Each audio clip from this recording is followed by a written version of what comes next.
Game on! You'll be earning some serious XPs with today's episode. Hi lab mates, welcome to the Social Learning Lab, a podcast about social learning at work. Today, we're going to talk to a true learning catalyst about how to amplify cohort-based learning with games. Lab mates, meet Moe Ash, one of the raddest people on the L&D scene. Moe is a learning architect and entrepreneur who blends gamification and performance management to create impactful learning experiences. His interdisciplinary background of study includes human resources management, international development, instructional design, community psychology, and if that wasn't enough already, Moe is currently seeking to acquire another degree in business psychology, and all of this is just to say that Moe really knows his stuff, both practically and academically, and what it takes to engage people meaningfully in growth. Moe is also a brand wizard. You may recognize him as the leader of The Catalyst, a learning design consultancy founded on the sole purpose of creating impeccable learning experiences. He hosts a fantastic podcast and has led many wonderful live stream events for the international learning and development community. He's also a Genially brand ambassador. He is a speaker. And the last thing I want to mention is that Moe is the leader of an amazing cohort that is game-based, which is definitely the theme of today's talk, and it's called Trainer of Trainers. He's responsible for many learning and development professionals from Egypt and abroad who have gone through his program and developed their talent development talents. So we're super psyched to have Moe. My team campaigned for Moe's, not that it was very difficult to campaign for, but campaigned for his presence today. So Moe, welcome and thank you for being here. Thank you, Nicole. Wow. That's one hell of an intro. So thank you so much for that. Humble by Well, you're an impressive individual. It was easy. Oh, you're the impressive one. Trust me. Yeah. I know we... Thank you. I think it takes all types to make this industry go around. And I love, personally, like I said, my team was all about having Moe on the podcast. We even we were thinking about having you next season. We're like, no, we need Moe right now. But you bring such an interesting, I think, blend of experiences and understanding and study. And so you've got this vantage point that not everybody in our industry really has or understands. And, we know you're out there trying to help people and bringing all this information to our community. And we really appreciate that. And so I think what I'd love to know from you, Moe, just to start, because you say this about your company's mission and purpose, but what makes impeccable learning? What is impeccable learning? An impeccable learning. Honestly speaking, start with the easy stuff. It's not really. I mean, that's the hardest question. To be completely honest, you can look at it from different angles. From one point, you'll be like, okay, meeting the learning objectives is impeccable learning, and those learning objectives will be measurable. They will be quantifiable. That's impeccable learning. On the other side, you got a lot of people meeting the learning objectives, but the training or the program or the learning asset was pretty much mundane or awful. And that really takes us to the learning experiences needs hierarchy. like Maslow's needs hierarchy, you get the same one. I like that idea. So you get from one point, like at the bottom of it, that the training has to be practical, useful, and task-based. That it's easy to offboard, and people can utilize it right off when they go back to their desks, to their day-to-day activities, to their scope of what they're doing. And on the other side, the top of the pyramid, the epitome, the pinnacle, is that it will be meaningful, purposeful, and enjoyable. Enjoyable, it could be enjoyable, but might not be practical. But we want it to be enjoyable.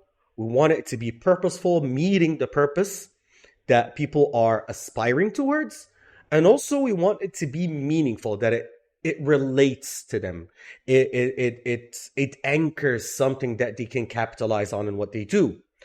So if we look at that pyramid, there's a chasm in the middle. Some people can do this, and you get your coaching, you get your people that work in like organizational development. They're trying to make it enjoyable and purposeful and meaningful by talking about things that can let people feel at ease and happy. But on the bottom of the pyramid, it's not very practical. It leaves a sense of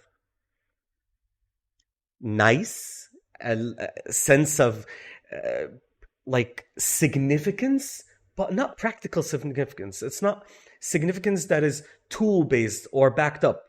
So to me, if we can look at the entire pyramid, that makes things impeccable. And the name of the game here is engagement. Honestly. Because according to Dr. David Perkins from Harvard School of Continuous Education, there are 6 different things that can make an effective learning experience. I'm not going to go through the 6, but I'm going to go through number 1 and number 6. So number 1 is that learners must be deeply engaged with the subject matter. So deeply engaged with the subject matter means that people are intrinsically motivated to continue on with this. Intrinsic motivation would need 3 main things. I'm autonomous on taking decisions within the learning experience on what to do, what not to do. I can make deliberate decisions. 2, I can see that there's a progression system. Like how in behavioral psychology, cascading information theory, things are put up in snips. I'm going up in it. I'm progressing, and I'm progressing for a reason. There's rapid feedback. There's an assessment of some sort. I know what's happening. And at the end, relatedness and purpose. It's relatable to me. It's purposeful to me. Now, this is how you can get someone engaged intrinsically, not extrinsically, like get yourself some points or like a badge or whatever. And then number 6 in that is learners' sense of curiosity must be increased. If I can foresee what's happening ahead, I know I'm going to go and learn with Nicole about social learning. But if I went through the content, like if I went through the outline and yeah, I know this and I know that, well, I don't really know much about that, but I mean, go figure, it might be one of those. If I can see how things are going to be laid out in front of me, or if I get into an experience that is pretty much similar to a bad experience that I went through before, or based on something that was awful that I went through before, I'll be tuned out. So I'm just going to take those 2 aspects from effective experiences. Engagement and our sense of curiosity must be very much increased. We have to build up with how people can feel that, you know what, I want to go to the next one and the next level. I don't know what's going to happen in the next session or in the next form of activation that would happen in class or in an e-learning or in a virtual classroom and so on. Well, having said that, first, I love both of those things because it's so interesting when you move engagement from like, first of all, there's the intrinsic motivation, but then talking about curiosity, to me, that taps into like the idea of continuous improvement that pretty much every organization says they want these days and isn't necessarily getting at. And so if your learning is creating that, well, not only are you creating this better experience, but you're tying into those business needs. And so I think that's a really interesting, I actually haven't read that article, so I'm going to go find it. The 3, but it makes sense to me also points. Now why you love games so much. Yeah, I mean, the 3 main tenets of intrinsic motivation. And the 6. I haven't heard the 6. It's built on Ryan and Deshi. And the one with the Harvard Business School of Harvard School of Continuous Education is, I've read it in the book, The Lenses of Games. And I've also read it in an article that was posted by Microsoft about effective learning. So these are my resources on how this came to me.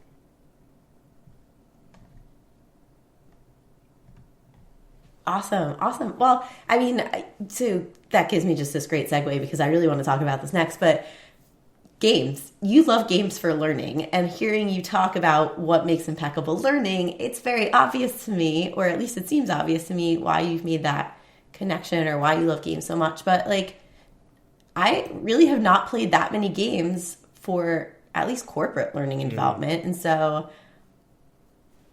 yeah, like I think there's so much to unpack there. So I would just love to know first, like, why do you love games for learning so much? Because I know you do. Well, I do love games in general. And disclaimer, I'm not a gamer. Just a disclaimer. I'm yeah, I'm not a gamer. Like I do own an Xbox, and I'm one of those that would open up the Game Pass, and I'm like, oh, that's a nice game. I'm gonna add it to the list. That's a nice game. I'm gonna add it to the list, and I'm hoarding. I'm hoarding games, and then when I purchase the game Like... or I play it, I get the games, and I do not enjoy the games anymore, Nicole. I'm going into the game and like, that's an interesting narrative. Okay, that's a good mechanic that I can look into. And when I get board games, I lost the joy of playing a game like a normal human being. I even buy games and I deconstruct them and I do not play them. I just, you know what? Okay, this is Yeah, how it I works. understand that. Now I know. We played it. Let's shelf it. Let's get another one.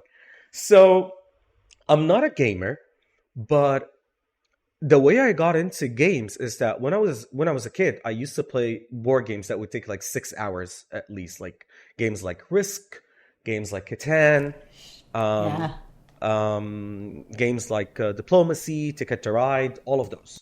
So I was fortunate enough to have that kind of culture in my family. And why I'm saying that, because where I am in the world, they don't really know much about board games, but recently. And in order for me to get a game, Nicole, I can't just go to a store. I actually have a dealer, like I'm getting drugs. His name is Jimmy. So I would go and he'd be like, hey, Mo, I got some of those boxes, man. I got some of those games. I got some of those new stuff, man. And yeah, I do have a dealer that gets me games from like Dubai or the US or from Europe. And this is how we get games here. We still do not have that culture. So I shifted from L&D consultancy, and all of a sudden, I found myself in a company that does homegrown business board games. And I went there to conduct. But then I found, you know what? I'm 60%, 70% more of a designer than a trainer. Let me take my time with this.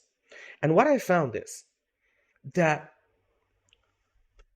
games were an amazing vehicle for complex knowledge and complex means of application to be catered so easily to people. Like, the first time I would conduct a game, I was conducting a game that would teach people long-term planning, short-term planning, dealing with contingencies, dealing with change, and work breakdown structure and project management in just 2 days. And they would come out of it knowing how to do all of that, not knowing it, knowing how to do. So if I got to them That's like amazing. later, a month later at work, and this is something that I've managed to do, they were applying that. They still remember what happened during a 2 days experience. So I was like, okay, this is a ship that I need to learn how to sail. I need to get myself there. And I became the R&D manager. I started to create games there. And then I became a business partner of the company that I was hired by. And then I left them and I opened up my own stuff. I had to do my own thing. And the first program that I've ever done gamified was the TOT. And we'll get to that. The training of trainers, or the train the trainer. But to me, gamification makes it so easy because gamification in Arabic, not in English, the translation of it is motivational strategies of games. We don't have that translation in English. That's how it's translated in Arabic. I It's love not, that. yeah, So it's much not better. like playful learning or experiential. No, no, no, no. Motivational strategies of games. So this is what it does. We're using whatever that games can offer to us to intrinsically motivate people, to nudge people, to do specific behaviors. That's why I love to say that mechanics of a game provoke learners to act in a certain way. In our job as game designers, we're creating those nudges, we're creating those provoking elements that can drive people to do certain things within a border that the designer created. This is awesome. Like this is omni awesome that you have that kind of power to put people within that kind of experience. It's so cool. I mean, so we both talk about trainers, but like the way you get excited about it, and I can think of, like I said, very few games that I have played in learning and development, but when I have played them and they worked, right? Because there's bad games, but when they Yeah. worked, you don't forget them. Like I go back to we played the data literacy game at ATD Ice I knew you just were this going to past say year, so that. 2023 with Schultz. Yeah, I prop him up all the time, so. But it was really a great experience, and like I remember what we learned, and I remember bombing some of the questions or like overthinking it because I was now told it was a game, but also I could just as easily do that in real life. And so, yes, to all you're saying, because I can say from personal experience as a learner, it when it works, it really, It really does. works. So like I'm going to narrow us down because there are a lot of different types of games, right? There's stuff that is fully, I don't want to say automated, but like single player games, right? Hmm. But because this is a social learning podcast, I'm Yeah. going to move us to the social stuff. And I know you use them in cohorts and things like that. So when we think about games and social learning, how are you putting them together? How are you using them to create these social learning experiences? Okay, well, you need to understand that in games, there's a complete domain that is the congruence, the means of relatedness that people would have amongst one another. So obviously, you could be building on behavioral science from like the bandwagon effect, the similarity attraction, the um the sunk cost fallacy. I mean, herd mentality helps so much in games. Like, well, if they're all doing it, then I better be part of them. So we do that, and there are certain mechanics that are so dependent on the fact of social learning. Now, to start off, we all know that social learning or like social cohorts based on Albert Bandura and Vygotsky to the end of all that really works into okay, that we have the behavioral aspect and we have the cognitive aspect. The behavioral aspect that I want people to act in a certain way or do a certain thing, but I don't know how that behavioral asserted behavior, that asserted behavior, how would it come to light? And this is when cognitivism comes to play. That I need to be offering people enough cognition to push that impulse, to push that stimuli for it to happen. And this is called the mediation process. So the mediation process proposed by Albert Bandura is that the best thing that can offer that stimuli is an environment where people can start to be affected by one another, that cognition would prevail across one another so that behavior becomes not only asserted but actually consistent and with a specific standard because you have more than one person doing it at a time. Okay? And obviously, for us to do this, you have to guide their attention. You need to work on repetitive actions that they could do. You need to do similarity and you need to intrigue their motivation to do something together. Now, one of the first mechanics that you can consider in a social cohort is social pressure. And we like to put the analogy of starlings. Starlings, just birds moving around in unity. So this is what people do. And as designers, how will you put the social pressure factor where people can do something together? That could be by putting them into teams and guilds, by letting them deal with specific consequences together, by putting a specific commitment that all team members need to pitch in. Like what happens in many games, specifically I'm talking about corporate games, is that you get 3 or 5 people, they're playing a specific game. And there aren't assigned roles. So when there aren't assigned roles, you get people that would, I'm sorry, I'm going to be saying that word. They're obnoxious enough to be doing all roles. But when you're stating roles and you're putting interdependency, you're creating a community of people working together. Each and every person knows what they should do. So you got that point. Also, let me go to my through notes here. You have collect and trade. See, collect and trade is a mechanic. But here I'm not talking about teams and guilds. I'm talking about Nicole is in a team with Vanessa and Alexandria, and I'm in a team with Robin and Betty. Okay? And I'm obviously using names that everyone knows. I've never heard of these people before. Who could they possibly be? We don't know them. We love you guys. Okay, so I'm with those people, and we're doing a form of collection. We're collecting tokens, loot, whatever. But there is a mechanic that would push me to, Nicole, I need you to give me this for my team, and we need to negotiate what is happening. Or you need to sacrifice something.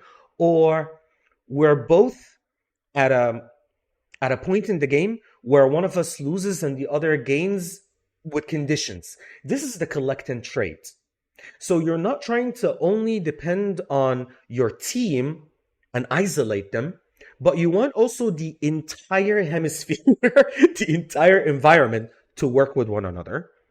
And this can happen through cooperation or collaboration. Cooperation or competition. You got both of them happening together. So you could be competing on collaborating or collaborating on competing. These are the cards. Yeah. That's so cool. So just if you're listening and you're not watching, Mo has actual cards, which bonus points for doing as he says and not just as he does. So these are like some of the minor mechanics that we can mention that would beg people to work together. Last but not least, you need to foster an environment of win some, lose some. Otherwise, what happens in many games that if a specific team becomes on a complete winning streak and no one else is winning, trust me, that's not because they're so good. That's because your design is lousy. And if it happens, you need... I actually think of... I was just saying, I actually think of my husband. So my husband joined a men's hockey league. And the first 2 years he played, they did not win a single game. And there was one team that won like every... And it destroyed the... Like he didn't want to go play hockey. Yeah. He did. He stuck it out. They won now. But, you know, it like gets destroyed bitter. The game. No, it wasn't fun. People become really bitter about it. So there has to be, in the design, a point where there is a possibility for you to do something that is not dependent only on chance, but skill.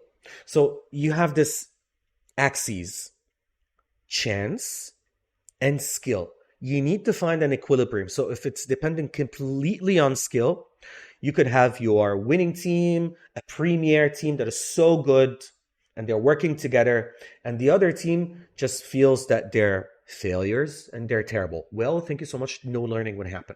So you need to be able to balance between both of them to allow chances. Like an example that I've done before, and I'm going to end this part, like leaderboards, which is something that everyone likes to do in games. Let's say that you have, I'm just saying, I hate it, but yeah. Let's just say that we have a leaderboard that will go on for like 2 months, not just a week. 2 months, a campaign. If Nicole came in from day one and she started to play, she started to achieve whatever that needs to be achieved, and she's scoring high, let me tell you that most employees and most learners, they need the social kick, the social pressure kick. So she or he will, whomever will go in and they will try their luck at the leaderboard. But what they will find is that they will find that Nicole is already on top of the leaderboard with 1,000 points. And I wouldn't be able to catch up with her. So that would give me two things. Number one, you can't have an absolute leaderboard that would stay on for 2 months straight. You need to have weekly leaderboards that reset. So every time I still see that there's a possibility for me to do something this week. And by the way, that would be an even better motivator for me to, you know what? I'm going to be beating Nicole this week. And that can make a huge difference and variance in the global leaderboard at the end of the entire thing. So social pressure is not only in the design of the actual gameplay, but even in the design of some of the mechanics. It has to be dealt with very sensitively because people are purpose maximizers. And if they don't find any purpose, and if they can't really reach that purpose, they will be extremely demotivated. And they would resent the game. And it's so easy to be like, hell with it. I'm not going to do that. I'm not going to continue on with this game. Like how your husband did. Yes, and leaderboards. I mean, so I really like that idea. That's actually the first time. It's such a simple but interesting solution. Just reset the leaderboard. Because I think of rowing. Like I had this iFit app or whatever, and you watch. I'm not athletic. I rode horses. Like I did not do things that that's as athletic as I got. But anyway, you would just watch that. You would start somewhere, and you would just by the end you'd be like 16,000 out of like 16,001. Just so bad. It's like, okay, I don't want to look at the leaderboard anymore. Like that's doing nothing for me. I'm just gonna look at I'm not gonna my bother. stats on my own row and that. So I don't engage with the community. Yeah.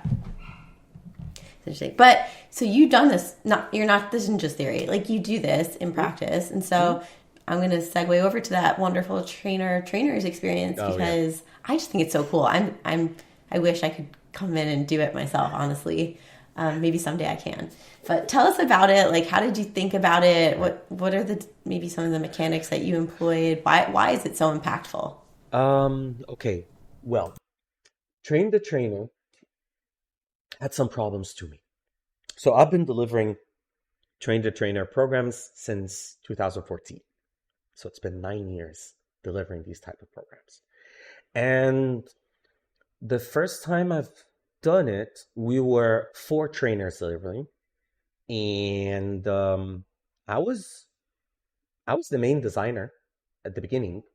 And then later on, every time we're doing any iterations, I found myself, well, I'm the one who's doing the main iterations with others. And then later on, I became the person that does the iteration moving on.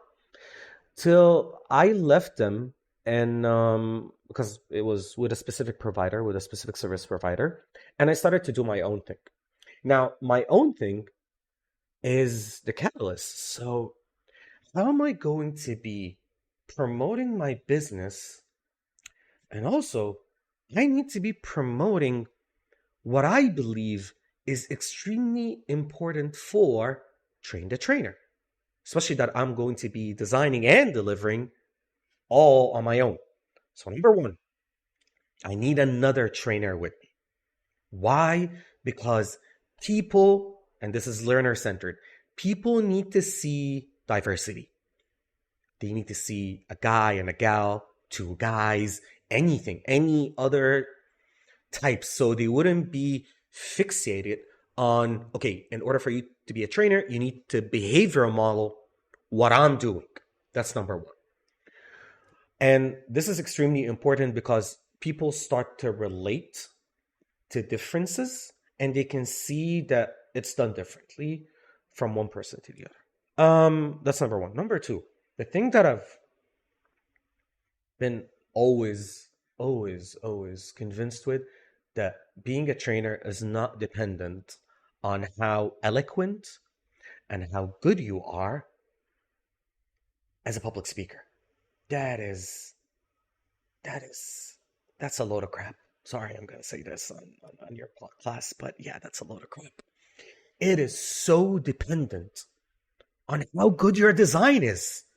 And when I scan the market, everyone is just explaining the analysis part in a very minute way, or extremely in-depth, like gap analysis and like performance management systems and organizational analysis. Like, okay. It's like, you don't have to burn the house, and you don't really need to just pass by the house. Like, make it in the middle here.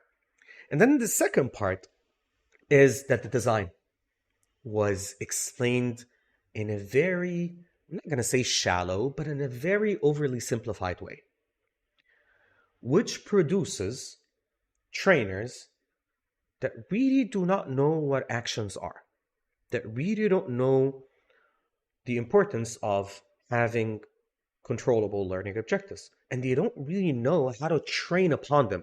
So it became just literature that you're writing, like Bloom's taxonomy or Robert Baker's, just literature being written down. And a lesson plan is more of an agenda. And curation is just how you organize a session. So what we've done, and how I was promoting my business, is that our train the trainer would have a huge depth into design, like in-depth into design. And over the years, we started as a program that would take like around 46 hours maybe. Now it's an 82-hour program, and it's done in a blended format between online and e-learning. At the beginning, we did it blended, but now we're doing different formats so we can cater to what the market needs. Now, why am I saying to cater to the market needs? Because Train the Trainer has a specific quality. It's based on behavior modeling. So we need people to model the trainer and to model one another. In most Train the Trainer, people wait till the implementation part in ADDIE, and they start to implement, and they start to stand on stage. I want people to start standing and delivering from day one. How would I be able to do that? Let's create simulations and games from day one, where they would need to stand up, work, do stuff, and then present it as a case.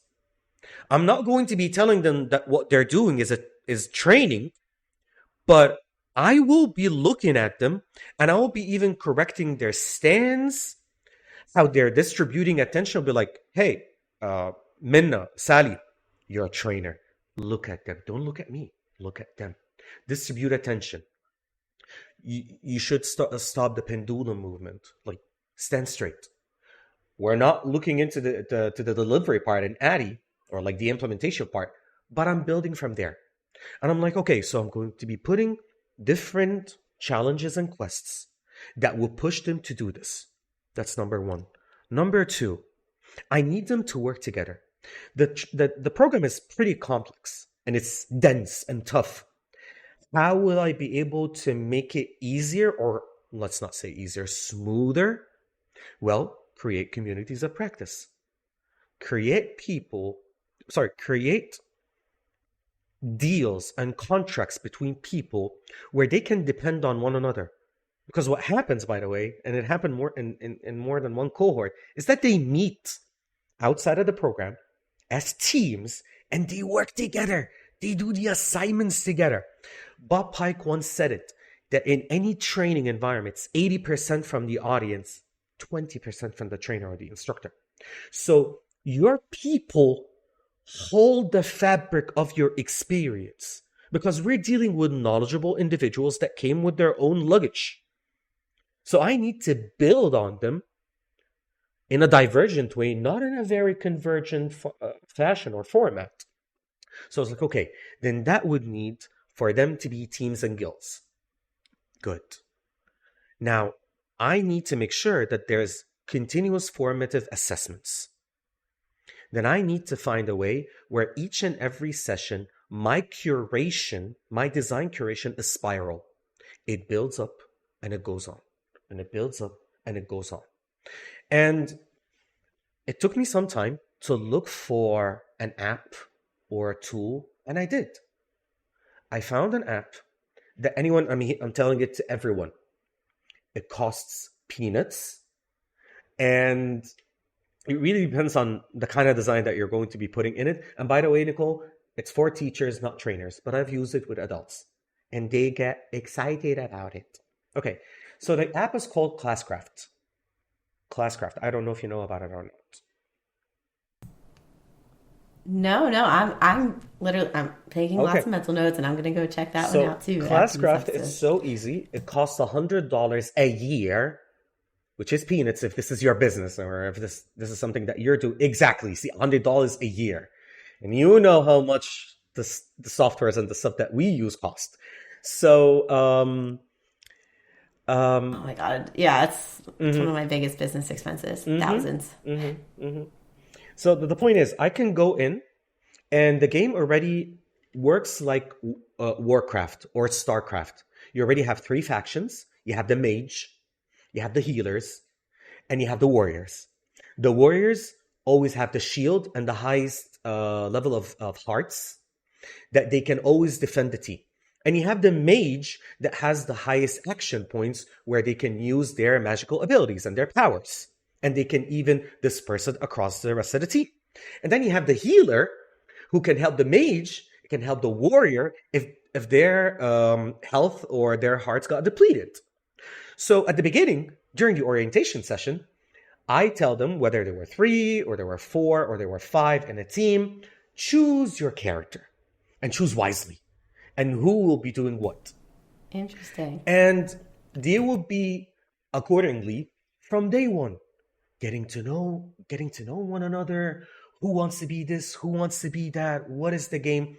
And in the game, it helps me to have positive behaviors that I can merit and negative behaviors that I can punish for.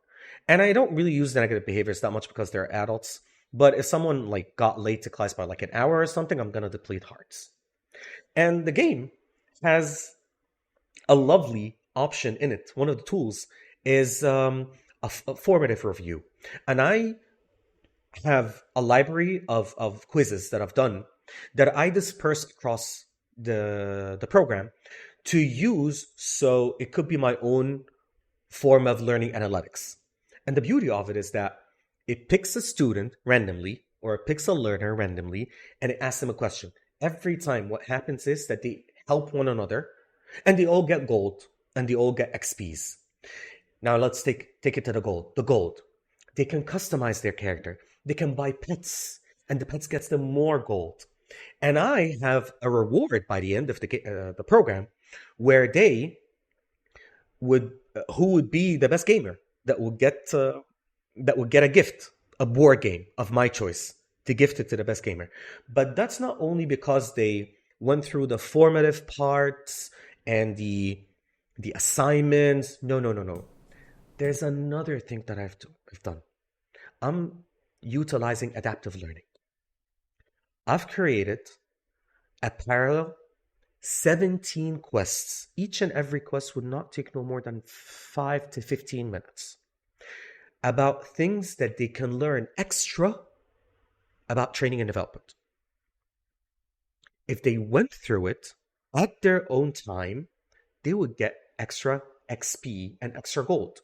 I am literally pushing them to go beyond, and I'm trying to chisel their sense of research in the field, to look beyond what's happening in just the TOT program, but what's happening abroad, what's happening within, what's happening that is connected to coaching or performance management or behavioral science. This is how the program is.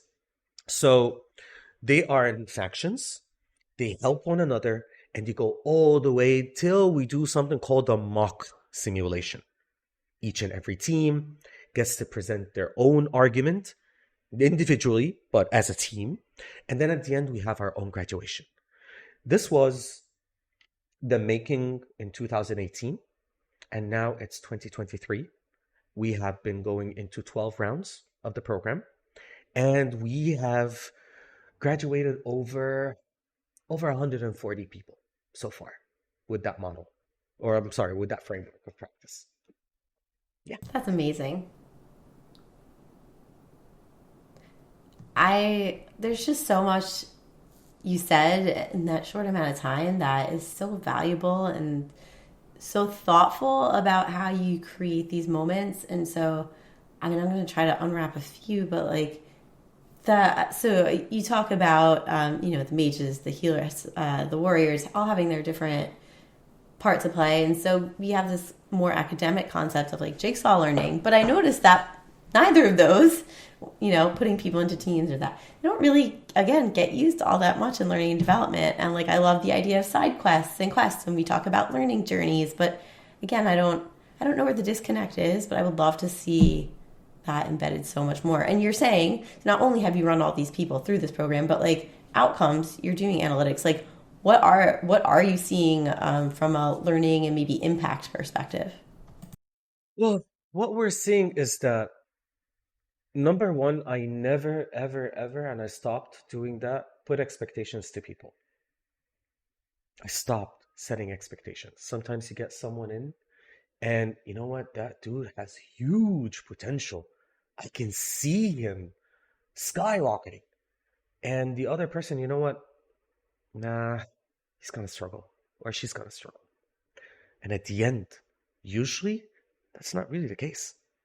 The analytics of how they're going from one point into the program asynchronously and synchronously gives you miles of data about people's perseverance in learning and how sometimes what we consider from a performance management perspective, I don't know if you know this about me, but I'm actually a certified Assessment Center Analyst, A and B element assessment.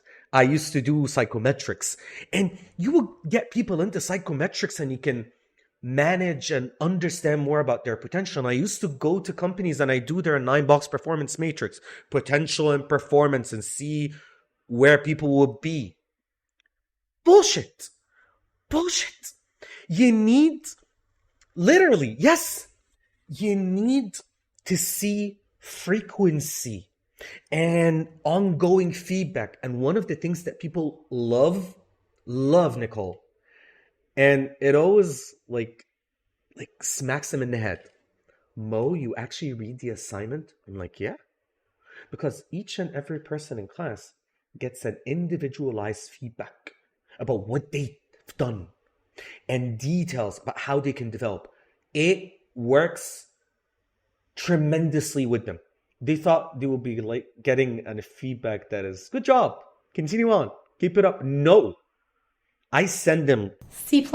Yes, C+, exactly. right? Exactly. I'm not giving you merits.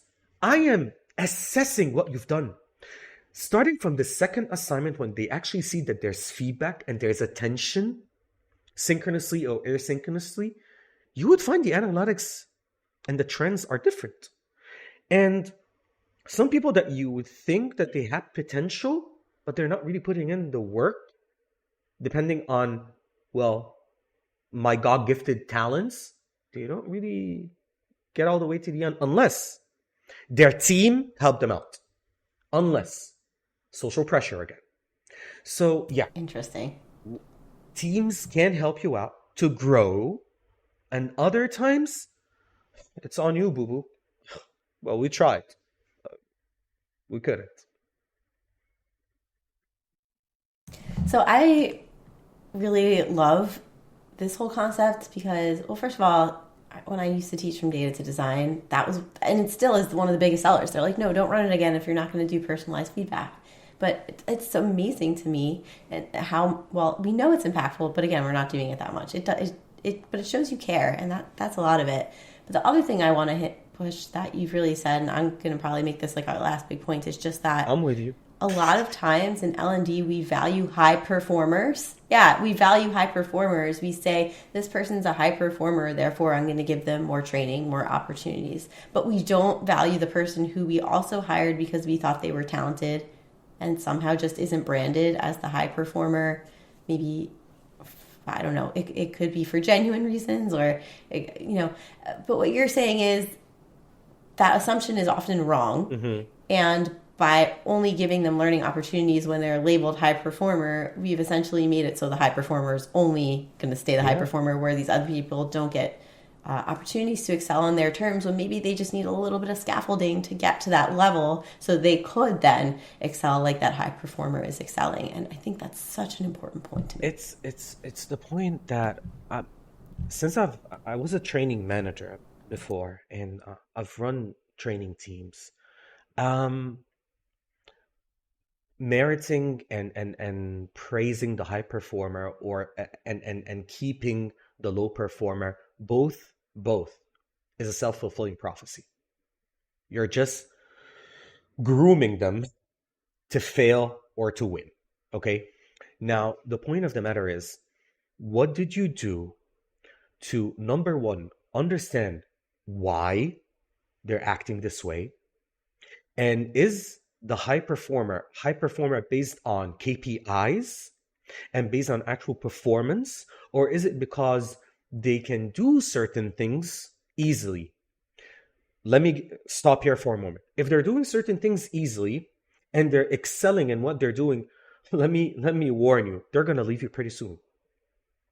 Unless you give them fix-it or stretch-it tasks. Fix-it or stretch-it tasks challenges what they can do and what they can offer, and it retains them and it keeps them on the job to learn, because there's still something to nibble on, something to chew. And it could be one of their motivational factors. And then let's go to the failing one. Is that person failing because they are not in the right mind? Is it something that they need counseling for, or they can't cognitively understand? They weren't scaffolded, as you've mentioned. They're not onboarded. Are they facing pressure of specific bottlenecks in what they're doing? Accordingly, we have here an action plan that can be done, and here a developmental plan. And in both cases, I need to understand two things about people in their attitude. A, what's their self-image? And that can be done through questionnaire or a one-to-one. How do they really perceive themselves? I'm not going to have an accurate answer to it, but at least a glimpse. And the second one, what's their motive? Some people are motivated by money. Some people are motivated by title. Sometimes we create titles to keep people. Some people are motivated by tasks and responsibilities. Some are motivated by recognition. People are motivated by their team, or like being part of a guild, or like a cult that they feel they're close to.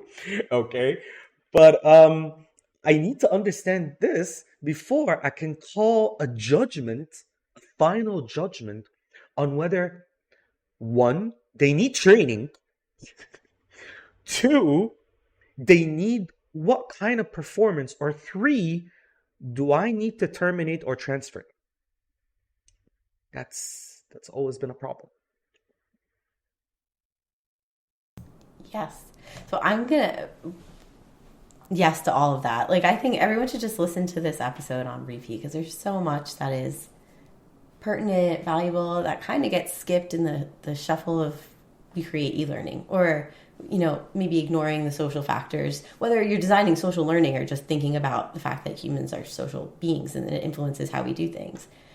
So I'm going to say just constantly, like, put Moe's episode on repeat, listen to it once a week, like put these things into play. I think it's really important that we do this. And if you're creating social learning, we are doing that root cause analysis. Let people know one another, Nicole.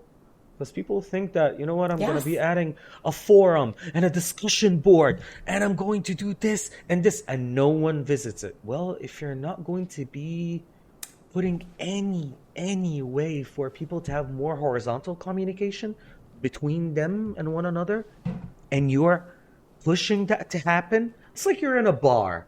Okay, you need your psychic, you need your wingman, you need someone that can push it. Have you met Nicole? Have you met Mo? You need that. You need that part to just get the wheels running. To make it happen. We call it member matchmaking. Like when you're in a community practice, you have that moderator trying to matchmake people based on interests and things. But I'm going to leave us off on this note, which is just that what you're saying is that good social learning and games for learning, they take thoughtful design, but they also take people who care behind the experience in order to make them work. Amen. So Mo, this has been amazing, and I've kept you way too long, but I'm gonna listen to this episode on repeat. I love everything we've talked about today. If people want to know more about you and your work, where can they find you? Well, I'm more than happy for you to pass by my LinkedIn, I suppose. And also my website is called thecatalyst.experience.com. So yeah, that's the website of the company, and pass by my LinkedIn, drop a message, and let's have a conversation. Awesome. Well, thank you so much for joining us, for giving us all your insights. It's really been an amazing episode, and I know that if you're out there listening and you want to talk more about this stuff, because there's a lot to talk about, the Social Learning Lab community on Facebook is the place to do it. Awesome. Thank you so much, Nicole. Thanks a lot, Mo. We'll see you soon. I don't know about you, but I'm going to have to listen to this episode multiple times to squeeze every great tip and insight out of it. Here are a few big ones to remember. First, leverage behavioral science to make social learning more impactful. Recognizing the importance of relatedness in learning environments is a big help. Concepts like the bandwagon effect, similarity attraction, and the sunk cost fallacy play a significant role in why people choose to participate. Use Albert Bandura's mediation process to create environments where people influence each other positively. This can lead to consistent behavior and adherence to standards within the group. And of course, you want to reinforce the standards that make sense for your community. Apply social pressure effectively by using it as a learning mechanic, but balance it carefully to avoid the negative effects that can come from peer pressure.